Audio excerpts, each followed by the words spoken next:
সাল থেকে BA 5916 major Syed Ziaul হক, যাকে স্বৈরাচারী সরকার জঙ্গিবাদ তকমা দিয়ে তার বিরুদ্ধে টোটাল 60টি মামলা করেছিল। যে মামলার মধ্যে 3টি মামলায় তার ফাঁসির আদেশ হয়েছে, 4টি মামলা চলমান রয়েছে। 2011 সালে একটি তথাকথিত কু অ্যাটেম্পট হয়েছিল সেনাবাহিনীতে। সেটা মূলত ছিল বাংলাদেশে জঙ্গিবাদ সৃষ্টি হয়েছে, তথাকথিত জঙ্গিবাদ নিধনের নামে সেনাবাহিনীর ধর্মপ্রাণ যারা অফিসার ছিল তাদেরকে টার্গেট করা হয়েছিল।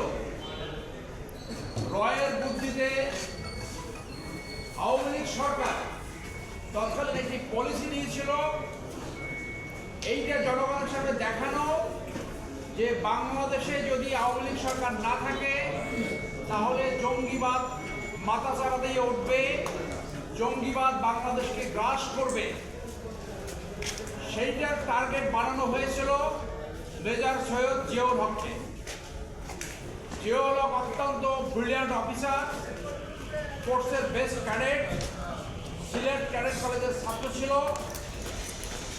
মিলিটারি ট্রেনিংয়ে সে সোর্ড অফ অনার পেয়েছে।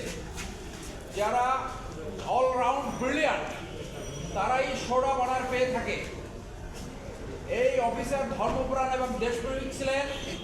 তাকে টার্গেট করে সে ছুটিতে ছিল 23শে ডিসেম্বর 2011 সালে। ছুটি থাকাকালীন সাভার তার এক আত্মীয়র বাসা থেকে তাকে অ্যালেজলি রয়ের অফিসার সহ ইন্টেলিজেন্স অফিসাররা তাকে গুম করে। 2 দিন গুম রাখে। এরপরে 25শে ডিসেম্বর 2011 সালে সে পালিয়ে যেতে সক্ষম হয়।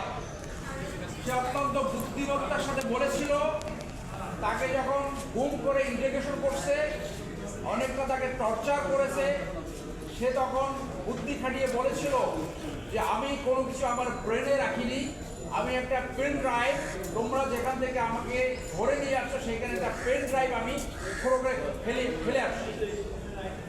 তখন তারা নিজেরা লোক পাঠালো, পেন ড্রাইভ খুঁজে না পেয়ে পরবর্তীতে তাকে নিয়ে যায়। সে সেই সুযোগে রাতে নিজের জীবন বাঁচাতে সক্ষম হয়েছে, ওখান থেকে পালিয়ে গিয়ে।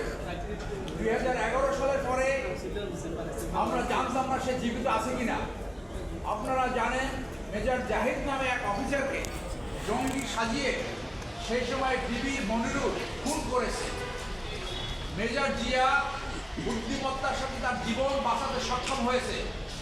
একটি সিনেমা আছে এস্কেপিং ফ্রম দ্য ডেথ, এই সিনেমার বাস্তব সংস্করণ হল মেজর জিয়া। বুদ্ধিমত্তার সাথে তার জীবন বাঁচাতে সে সমর্থ হয়েছে। পরিবর্তিত পরিস্থিতিতে ফ্যাসিজমের পতনের পরে তিনি 2টি আবেদন করেছেন। একটি আবেদন করেছেন আইন উপদেষ্টা এবং ঢাকার ডিসি বরাবর তার এই পলিটিক্যাল মোটিভেটেড মামলাগুলো প্রত্যাহার করার জন্য। আরেকটি আবেদন করেছে স্বরাষ্ট্র উপদেষ্টা এবং আইজিপি বরাবর তার খোঁজ পাওয়ার জন্য যে 20 লক্ষ টাকা পুরস্কার ঘোষণা করেছিল সেটি প্রত্যাহার করার জন্য। আপনাদের কাছে একটি তথ্য উপস্থাপন করি যে কীরকম সাজানো ছিল, যে নাটক সাজিয়েছে কিন্তু স্ক্রিপ্টটা ঠিক মতো লিখতে পারেনি। এই অফিসারকে প্রথম বানাইল জেএমপি সদস্য, তারপর তাকে বানাইল আল কাদের সদস্য, তারপর তাকে বানালো আনসারুল ইসলামের সদস্য, এরপর বানালো তাকে আইএসের সদস্য। তারপর তার বিরুদ্ধে অভিযোগ আনলো যে হোলি আর্টিজানে যে আক্রমণ হয়েছিল, যে ঘটনা ঘটেছিল, সেইটাও সে নাকি নেতৃত্ব দিয়েছে। সো জঙ্গি নাটকটা খুব পুয়ারভাবে, অত্যন্ত অগভীরভাবে সেটা করেছে, যার জন্য এই মামলাগুলো যে মিথ্যা সেইটা তাদের এই ঘটনাই প্রমাণ পায়। আপনারা জানেন যে কল্যাণপুরে জাহাজবাড়িতে একটি ঘটনা ঘটেছিল, যাদেরকে সেখানে হত্যা করা হয়েছিল তাদেরকে 1 থেকে 2 মাস, কাছ থেকে 6 মাস আগে গ্রেপ্তার করা হয়েছিল। এইটা এখন পত্রিকায় আরো পরিষ্কারভাবে আসছে।